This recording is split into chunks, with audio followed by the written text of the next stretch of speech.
Salut Booktube!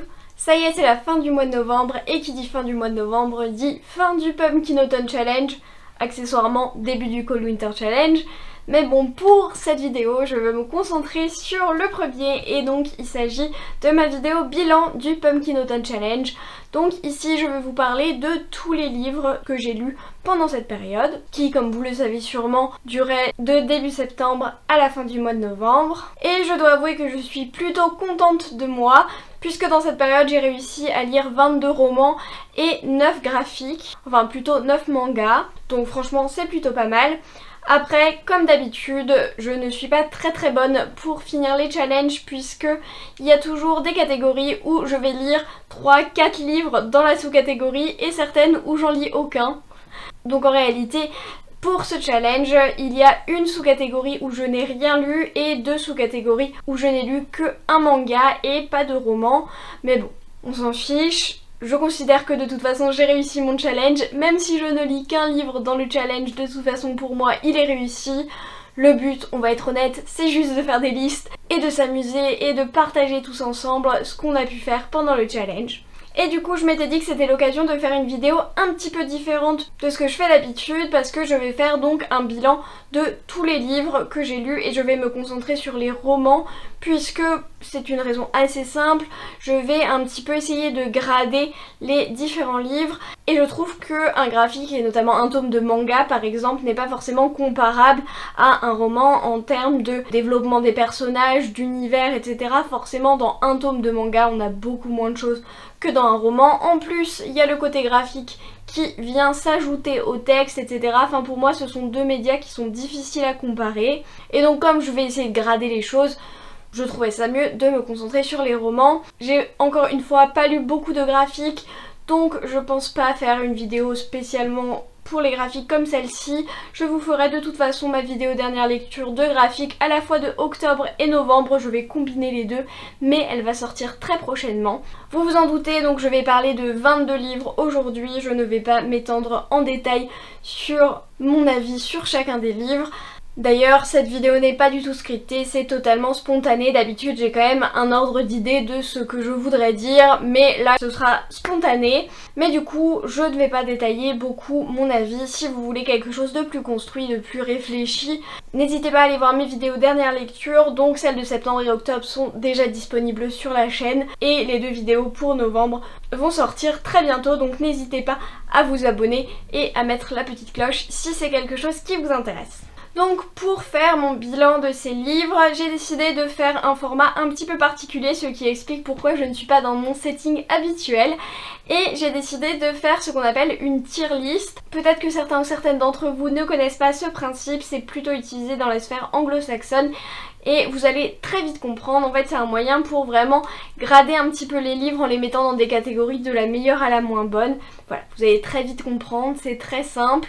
Mais du coup je m'étais dit que c'était une bonne occasion parce que j'adore regarder ces vidéos. Comme je l'ai dit, c'est des vidéos un peu plus spontanées et du coup je trouve que c'est toujours très sympa à regarder. Pendant la vidéo donc j'ai décidé de faire par sous-menu, donc à chaque fois je vais parler pour tel sous-menu, j'ai lu tel et tel livre par exemple, et ensuite les ranger dans ma liste. Et à ce moment-là, je pourrais parler juste en mentionnant le titre des mangas que j'ai pu lire également.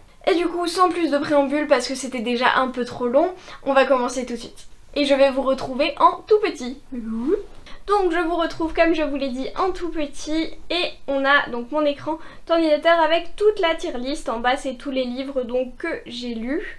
Et donc pour celles et ceux qui ne connaissent pas les tier list, en gros il y a du coup les lignes là avec à chaque fois une classification que j'ai mis en fonction de mon amour et de ma préférence pour le livre. Donc en rouge c'est les meilleurs et en vert c'est les moins bons. Je ne sais pas pourquoi ils font ça, je trouve ça tellement pas logique parce que pour moi vert c'est bien, rouge c'est pas bien, mais c'est toujours comme ça. Bref. En rouge donc c'est les livres pour lesquels je suis prête à vendre mon âme, donc c'est mes coups de cœur absolus. Ensuite en orange c'est les livres que j'ai trouvé vraiment hyper bien, tellement bien, logique. Ensuite des livres que j'ai bien aimés mais qui n'étaient pas non plus géniaux. Les livres que j'ai pas aimés et qui ont objectivement trop de problèmes. Et ensuite la dernière catégorie que j'ai fait pour un livre en particulier où j'ai juste mis non. on va pouvoir se lancer. Donc en fait le principe est simple, je vais mettre chaque livre dans la catégorie qui lui correspond et en essayant, vous allez voir au fur et à mesure de les placer au bon endroit par rapport aux autres livres de la catégorie, et c'est là que ça devient amusant. Pour la première sous-catégorie, donc c'était Ghost Hunt, et pour ça j'ai commencé par The Ghost of Midnight Lake, que je n'ai vraiment pas aimé. C'était un récit middle grade. J'ai trouvé la protagoniste insupportable, vraiment. Elle était pendant tous les 2 premiers tiers du livre, elle était vraiment insupportable, et d'un coup elle a un revirement complet de personnalité, on a l'impression qu'on change de protagoniste. Mais c'est pas du tout bien fait, il y a à peine le côté paranormal que j'attendais énormément.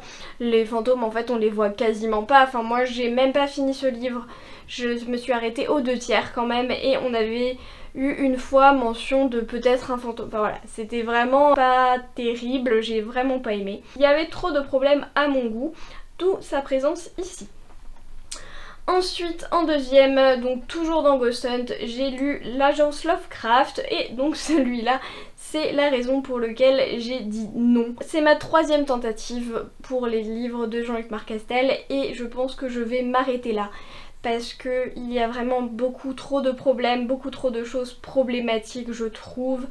Et notamment une grosse problématique de sexisme et d'objectification de la femme, puisque dans tout ce livre, qui est quand même, je le rappelle, un livre jeunesse, donc qui sert à construire quand même, et je sais que certains ont déjà alerté Jean-Luc Marcastel sur ce fait, et qu'il ne semble pas gêné par sa façon d'écrire, et en fait, pendant tout le texte, en gros, les femmes sont constamment vues à travers leur beauté, ou leur sensualité, ou leur attirance, que les hommes peuvent avoir dessus. Donc c'est vraiment du male gaze constant. Donc voilà, ça j'ai vraiment pas aimé évidemment.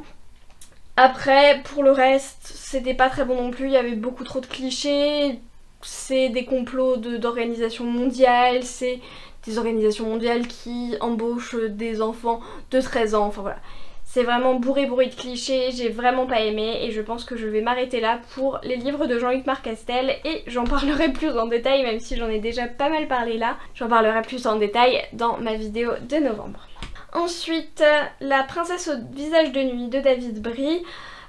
Que j'ai bien aimé, mais voilà, ça va pas me rester plus en mémoire que ça.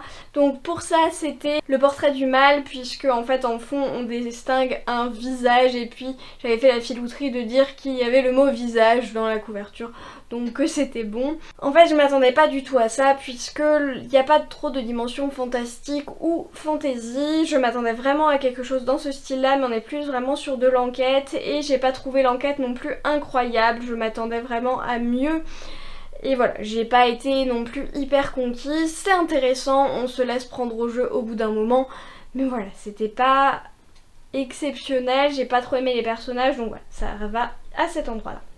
Ensuite on a toujours pour le portrait du mal La Cour des Ténèbres, donc le premier tome de Vampiria de Victor Dixon, que j'ai vraiment beaucoup aimé. Il se passait toujours des choses, j'ai vraiment pas pu arrêter ma lecture, c'était vraiment super bien.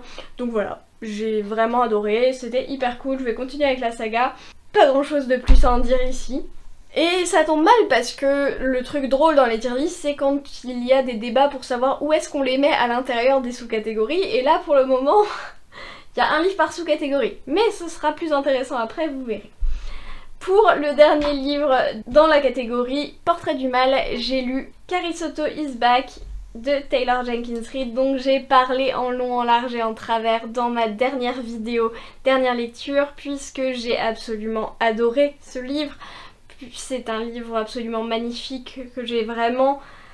Voilà, je l'adore, j'adore Taylor Jenkins Reid, je le dis jamais assez, je pense que je hurlerai jusqu'à ma mort que j'adore cette autrice. Elle est tellement juste, on parle de tellement de choses, elle le fait tellement bien, c'est un livre et une histoire qui, écrit par n'importe qui d'autre, aurait pu paraître cliché, ridicule et déjà vu, mais là, avec cette patte, avec cette façon d'écrire, avec le réalisme de ses personnages, c'est vraiment unique. Et elle arrive à nous faire aimer des personnages qui ne sont pas franchement aimables, qui ont vraiment des défauts et des gros défauts, qui ne sont pas géniaux. Je pense en vrai que ces personnages, je les rencontrerai en vrai, je les détesterais, mais elle arrive à nous les faire aimer. Et ça franchement chapeau. Et vraiment, lisez les livres de Taylor Jenkins Reid, que ce soit Carrie Soto Is Back, les 7 maris d'Evelyn Hugo que j'avais absolument adoré. J'avais aussi beaucoup aimé Decisions and the Six. Voilà, lisez ces livres, vraiment. Faites-vous une fleur et vous ne regretterez pas, je suis sûre. Alors pour les Sakuma Drops au milieu des Lucioles, c'est là où j'ai lu le plus de livres, je pense, puisque j'en ai lu 3,5. En fait, je suis en train de lire le livre Pachinko de Min Jin Lee, mais je ne l'ai pas fini à temps pour la fin du pack, mais je suis en train de le lire. Et sinon, j'ai lu les 3 autres livres que j'avais prévu de lire dans cette sous-catégorie. Et il s'agit donc en premier de Kim Ji-young, né en 1982. C'est assez difficile de le classer puisque c'est plus un essai politique qu'un roman véritablement. C'est une histoire pour exprimer le sexisme qui est présent en Corée encore à l'heure actuelle et je ne me rendais pas compte à quel point, et c'est un récit qui je pense va me marquer pendant très longtemps puisque c'est vraiment impressionnant de voir tout le sexisme qui imprègne encore à l'heure actuelle la société coréenne, bien plus que chez nous. Et donc voilà, c'était très intéressant, très édifiant et j'ai beaucoup apprécié. Donc je le mets quand même dans tellement bien, mais je le mets quand même en dessous du Victor Dixon parce que voilà, ça reste un essai politique. Je pense qu'à long terme j'y repenserai peut-être plus que Victor Dixon, mais mon appréciation pendant la lecture était moins forte pour lui que pour le Victor Dixon. Ensuite on a Orgueil et Préjugés de Jane Austen, évidemment. Il s'agit... Et du coup, bon, ça va, il ira dans tellement bien. Et je pense que quand même, on va le mettre devant, devant Victor Dixon, puisque j'avais vraiment beaucoup aimé. Je ship à mort. C'était vraiment un livre que j'avais adoré, même s'il y a quelques passages qui traînent un petit peu en longueur. Il y a certains passages où il se passait pas grand chose et que j'ai eu plus de mal à lire, mais vraiment les passages de relation entre les deux protagonistes, c'était vraiment un plaisir. C'était vraiment très bien, c'est de la très bonne littérature de personnages, honnêtement, des personnages qui sont tellement bien définis. J'ai vraiment adoré, donc je pense que tout le monde connaît Orgueil et Préjugés, encore une fois, je n'ai pas besoin de tout redétailler, je pense. Et enfin, dans cette sous-catégorie là, j'avais lu Forbidden de Tabitha Suzuma.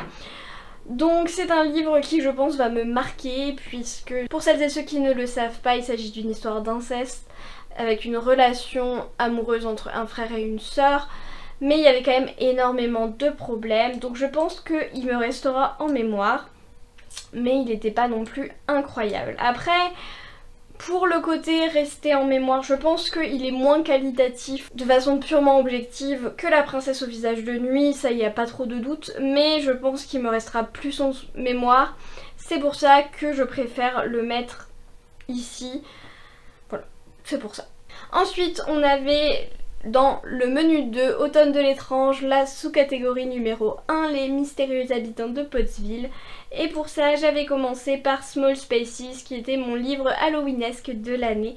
Et celui-là, je pense que je vais le mettre ici. C'était un très bon livre, c'est un livre d'horreur jeunesse qui se passe pendant la période d'Halloween et qui honnêtement fait très bien le taf.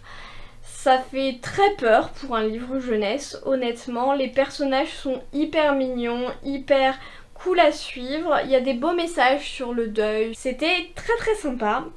J'ai beaucoup aimé ma lecture, mais je pense pas que c'est quelque chose qui me restera en tête pendant hyper longtemps non plus. C'était très sympa. J'ai beaucoup aimé ma lecture, mais je dirais pas que c'est tellement bien. Voilà. Donc c'est pour ça que je le mets dans le haut du classement de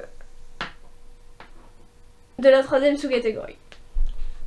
Ensuite, pour la même sous-catégorie, on a Pax et le petit soldat de Sarah Pennypacker, et je vais le mettre juste là puisque je n'ai pas trop aimé ce livre. Déjà, c'est pas ce à quoi je m'attendais. La partie avec le renard qui était celle qui m'avait poussée à lire le livre, et je pense qu'on est beaucoup en voyant cette couverture à avoir eu envie d'une histoire d'un renard, mais en fait c'est vraiment assez secondaire. Je pensais pas que ce serait un livre qui serait vraiment centré sur la guerre.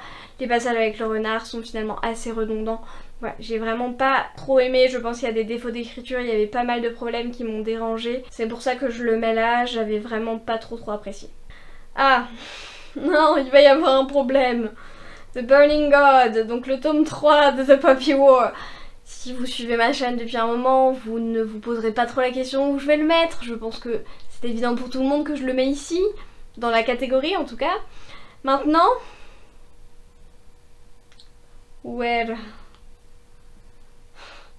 j'ai la phrase du Choixpeau dans Harry Potter 1, le But where to put you? Bah c'est ça, dans ma tête là c'est ça. Slytherin ou Gryffindor? Bon, si c'est The Burning God, c'est clairement Slytherin, mais bon après Carisotto aussi en fait, donc voilà. Mais bon là la question n'est pas ça, ce n'est pas ça la question, c'est où est-ce que je le mets. Parce que si on prend du point de vue apprentissage, à quel point j'ai été retournée et affectée par le livre, je pense que c'est The Burning God, dans un sens plus politique, plus construction de personnages, mais j'ai quand même été absolument dévastée par Carisotto et franchement j'avais un investissement dans le livre que j'avais pas eu depuis longtemps. Je pense que je vais le laisser comme ça. Je pense que je vais quand même mettre Carisotto devant. Allez, à juger. Je laisse Carisotto ici.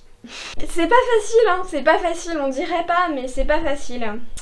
Ensuite, Gideon the Ninth, donc Gideon la 9e de Tamsin Muir, qui est également pour la catégorie In the Dark I Hear a Call.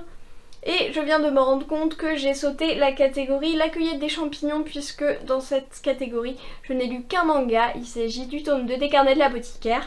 Voilà, du coup j'avais quand même lu quelque chose dans cette sous-catégorie. Mais du coup, The Burning God et Gideon the Ninth sont tous les deux dans la 3e sous-catégorie de ce menu. Et pour Gideon the Ninth, c'est compliqué. C'est compliqué parce que à la fois... En fait, il pourrait aller dans ça, ça et ça. Bon, pas ça parce que j'ai vraiment pas assez aimé pour le mettre là, mais en fait, il a assez de qualité et assez d'originalité pour aller dans tellement bien. Mais en même temps... J'ai pas trop aimé donc je vais pas le mettre là. Mais en même temps il est pas juste sympa. Et si je l'ai pas aimé c'est parce qu'il y avait à mon sens des problèmes. Donc c'est compliqué. Il est compliqué à noter celui-là. Je sais pas où je le mets. Je te mets où toi? Parce que pour moi pas incroyable mais sympa, c'est un peu les livres oubliables quoi. Les livres 3 étoiles où si on nous en reparle dans un an on dit presque que ça me dit quelque chose mais je sais pas quoi. Donc pour moi c'est un peu ça et du coup je vais pas le mettre là parce que j'ai quand même... Ah, mais ça vaut pas le truc 2 là et ça vaut pas le 4 et j'ai pas envie de le mettre là.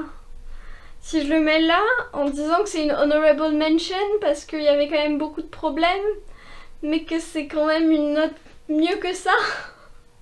Ça vous paraît clair? Je ne sais pas. Mais je vais le mettre là parce que c'était trop inégal, il y avait trop de problèmes, des choses qui étaient volontaires mais qui pour moi fonctionnaient pas forcément, il s'est vraiment pas passé grand chose, donc voilà.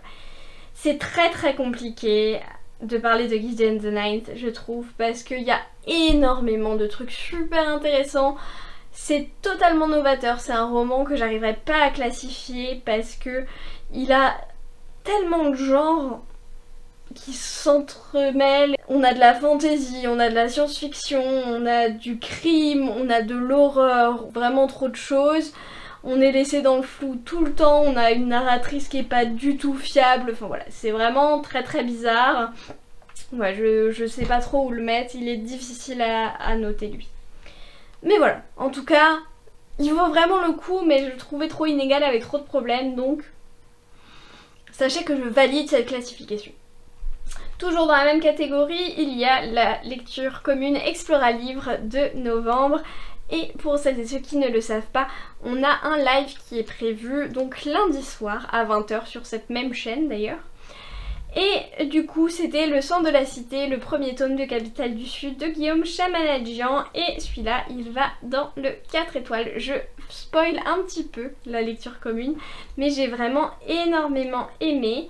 Et je pense qu'il va aller ici d'ailleurs. Parce que c'est vraiment de la fantaisie adulte et politique qui est bien faite. Il y a pas mal d'aspects fantasy, mais c'est surtout vraiment une histoire de politique et d'intrigue politique et de complot. Et donc ça vraiment, voilà, j'ai vraiment beaucoup aimé. C'était vraiment hyper bien. La fin est incroyable. Et ça s'enchaîne tout seul, même s'il se passe pas grand chose finalement, on voit les choses qui se déroulent un petit peu petit à petit et qui se dévoilent petit à petit. Franchement c'était vraiment très bien. Toute l'intrigue politique, donc si c'est quelque chose que vous aimez, n'hésitez pas. Et si vous voulez en entendre un petit peu plus notre avis avec Plop dessus, n'hésitez pas à venir aussi à la lecture commune. Ensuite on va passer à la sous-catégorie suivante. Et pour ça j'ai lu D'or et d'oreiller de Flore Vesco. Et encore une fois j'ai adoré, c'était vraiment très très bien. C'était, voilà, je pense que je vais même le mettre devant Le sang de la cité parce que j'ai vraiment beaucoup aimé. C'est une prose très très poétique, c'est un récit qui est une réécriture de La princesse au petit pois, ce qui n'est quand même pas très commun, hein, on va être honnête. Avec une grande parole de libération féminine, de pensée indépendante, d'arriver à penser par soi-même. C'est un texte jeunesse qui pourtant parle de certains sujets qui sont pas forcément habituels, puisque on va parler notamment de masturbation féminine, de façon encore une fois très poétique, très subversive presque, qui fait que si on n'a pas l'âge, ça passe tout seul, mais si on a l'âge pour comprendre un petit peu de quoi il retourne, s'il n'y a pas de souci, on comprend bien ce qui se passe. Ouais, je trouvais ça très très juste, très très bien fait. C'est glauco possible, c'est fantasmagorique, glauque et tout. Enfin voilà, c'est vraiment très très bien, j'ai adoré. Et lisez-le, franchement il est trop bien. Donc dans la même sous-catégorie, j'ai lu la trilogie Le livre des sorcières de Ebishi Maki. C'est une trilogie de manga dont j'ai parlé et que j'avais beaucoup aimé. On passe ensuite au troisième menu, Automne douceur de vivre. Et là, il s'agit de la première sous-catégorie où je n'ai rien lu. Et il s'agit de Deux citrouilles en valent mieux qu'une. Je n'ai rien lu dans cette sous-catégorie, c'est la seule. Et pour la deuxième sous-catégorie, on a La maison Sangster.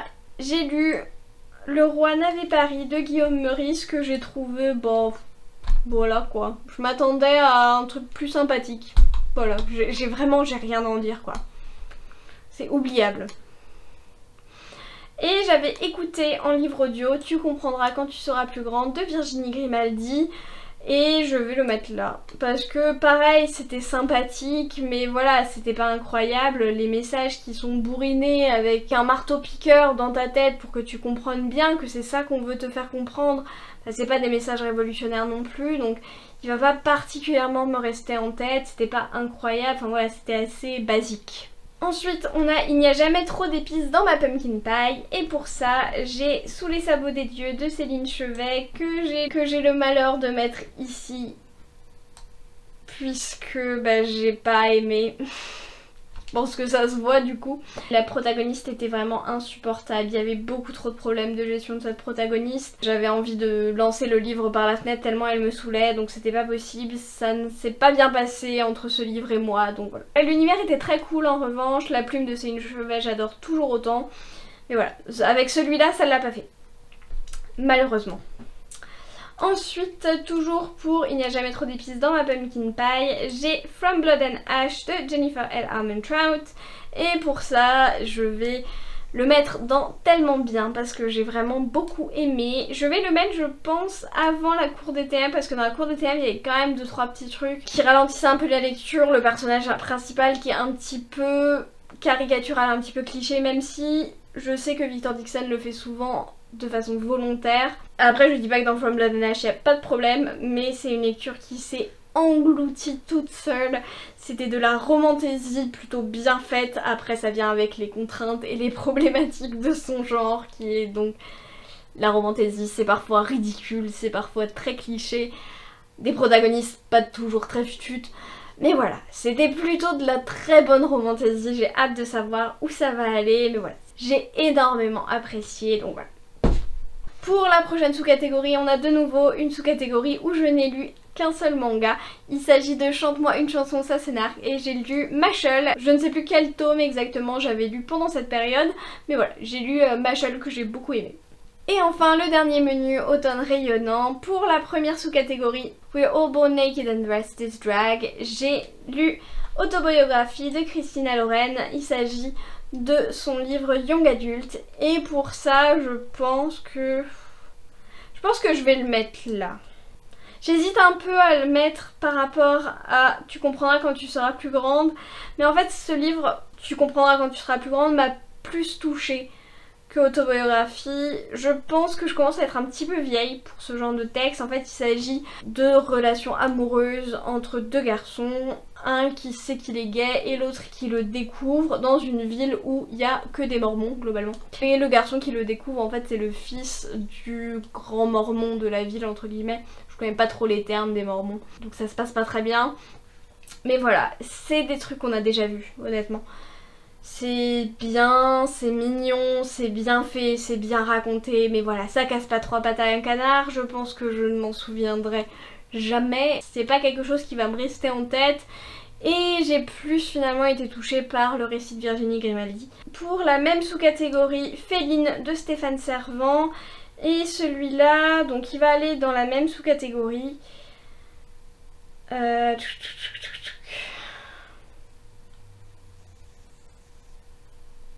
Je pense que je vais le mettre là parce qu'il y avait quand même plus de problèmes pour moi que dans Small Spaces. Après, il y avait quand même énormément de qualité et la première partie que j'avais adorée dans le livre, que j'avais adoré.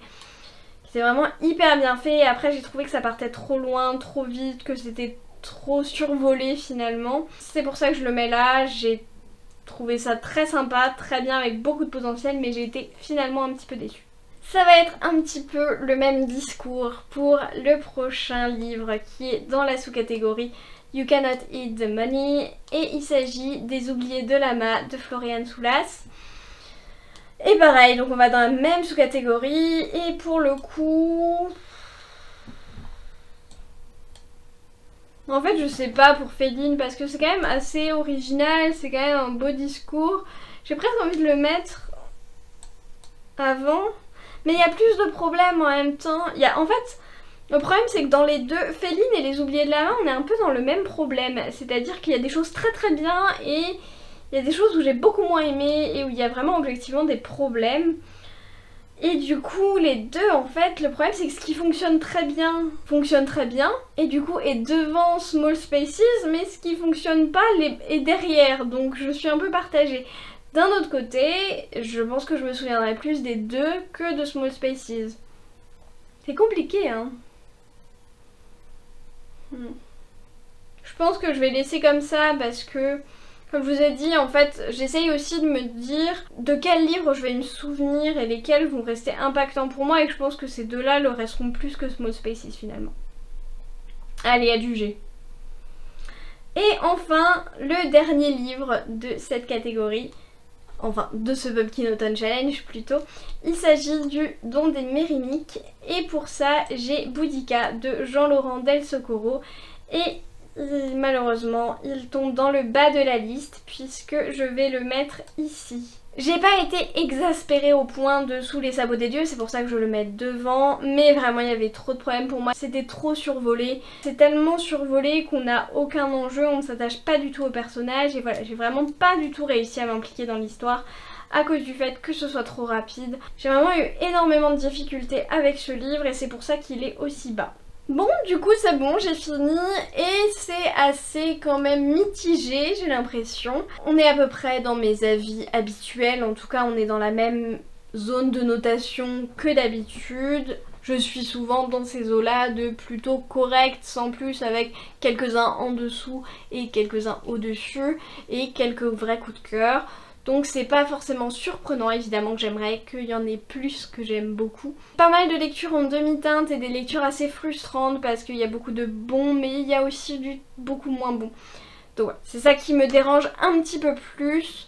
Mais en tout cas, j'ai été très contente de faire ce Pumpkin Autumn Challenge et pour la première fois à vos côtés avec vous pour me faire des retours, pour interagir, pour échanger et c'est toujours un plaisir. Donc si mon contenu vous intéresse, n'hésitez pas à vous abonner, à mettre un j'aime si vous avez apprécié cette vidéo et en attendant, on arrête tous de procrastiner, on va prendre un livre et moi je vous dis à la prochaine.